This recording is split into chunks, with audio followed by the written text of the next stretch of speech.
உடல் முழுவதும் உணவாகும் வாழை போல வேறொரு தாவரம் கிடையாது. வாழைகளை முறையாக பராமரிப்பதால் வாழை விவசாயத்தில் நாம் அதிக லாபத்தை பெற முடியும். வாழை இலை, வாழைத்தண்டு, வாழைக்காய், வாழைப்பழம் இவை எல்லாமே வருமானத்தை தரக்கூடியது. அதனால் வாழைகளை முறையாக பராமரிக்கணும்.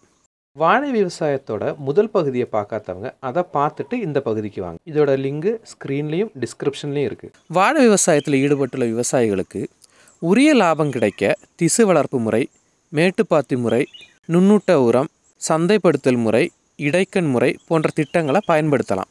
திசு வளர்ப்பு முறைனா நல்ல வளமான நிறைய பழங்களை கொடுத்த வாழையிலிருந்து திசுக்களை எடுத்து அதை தொழில்நுட்ப முறையில் வளர்த்து வாழைக்கண்ணாக மாற்றும் முறை. இந்த வகை கண்ணுங்களை வாங்கி நாம் நடுவதால் நல்ல ஆரோக்கியமான வாழையும் பழங்களும் கிடைக்கும். இது மூலமாக லாபத்தை நம்மளால் பெருக்க முடியும். மேட்டுப்பாத்தி முறைனா நடவு செய்யும் பகுதியில் மண்ணை மேடாக்கி அதில் வாழைக்கண்ணுங்களை நடவு செய்யணும். அதோட பக்கவாட்டு பகுதி வழியாக தண்ணீரும் இயற்கை உரங்களும் செலுத்தணும். இந்த முறையில் அதிக நீர் தேங்கினாலும் வாழைக்கு எந்த பாதிப்பும் ஏற்படாது. அதுக்கு நோய் தொற்றும் வராது. நுண்ணூட்ட உரம் மாட்டுச்சாணம், கோமிய நீர், வெல்லம், பச்சைப்பயிறு இதெல்லாம் சரியான வேகத்தில் கலந்து அந்த கலவை மூலமாக பாக்டீரியாக்களை உற்பத்தி பண்ணி உரமாக பயிருக்கு பயன்படுத்தலாம். இது மூலமாக பயிருக்கு நல்ல ஊட்டச்சத்து கிடைக்கும். இந்த முறையில் நல்ல வளமான இயற்கை உரங்களை நம்மளால் உற்பத்தி பண்ண முடியுது. இடைக்கண் முறை. வாழை ஒரு நீண்ட கால பயிர். ஒரு தார் வாரதுக்கு 14 மாதங்கள் வர கூட காத்திருக்க வேண்டியிருக்கும். இந்த ஒரு கால இடைவெளியில் அதிக தார்களை அறுவடை செய்ய இந்த இடைக்கண் முறையை பயன்படுத்தலாம். அதாவது ஒரு வாழை நடவு செய்து 5 இல்லைன்னா 6 மாதம் கழித்து இடைக்கண்ணை வளர விடணும். அதுக்கப்புறம் 6 மாதம் கழித்து மற்றொரு இடைக்கண்ணை வளர விடணும்.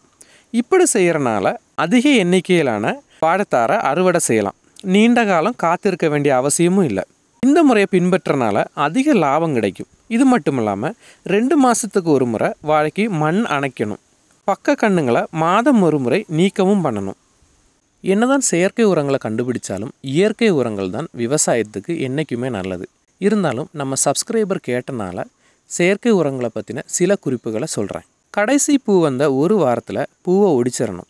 பிறகு 10 கிராம் யூரியா எடுத்து ஒடித்த பகுதியில் வச்சு கட்டணும். இது மூலமாக காய்களுக்கு நல்ல சத்து கிடைக்கும்.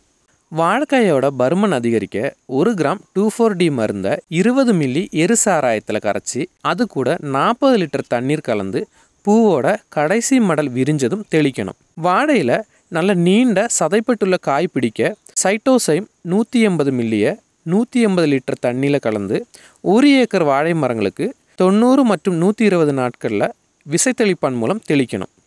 வறட்சியான நேரங்களில் டைபொட்டாசியம் ஹைட்ரஜன் பாஸ்பேட் ஒரு வாழைக்கு 20 கிராம் என்ற அளவில் 10 லிட்டர் தண்ணீரில் கலந்து தெளிக்கணும். வாழைத்தார் நல்லா பெருக்க ஒரு மரத்துக்கு யூரியா 350 கிராம் மற்றும் மியூரேட் ஆஃப் பொட்டாஷ் 250 கிராம் வேர்பகுதியில் பாய்ச்சலாம். விவசாயத்தில் நம்ம லாபத்தை பெருக்கக்கூடிய ஒரு முக்கியமான பகுதி தான் சந்தைப்படுத்தல். நேர்த்தியாக விவசாயம் மட்டும் செஞ்சால் போதாது, அதை சரியான முறையில் சந்தைப்படுத்தணும். கஷ்டப்பட்டு உழைச்சி லாபம் மொத்தமும் இடைத்தரகர்கிட்ட கொடுக்கறதுல நமக்கு எந்த பயனும் இல்லை.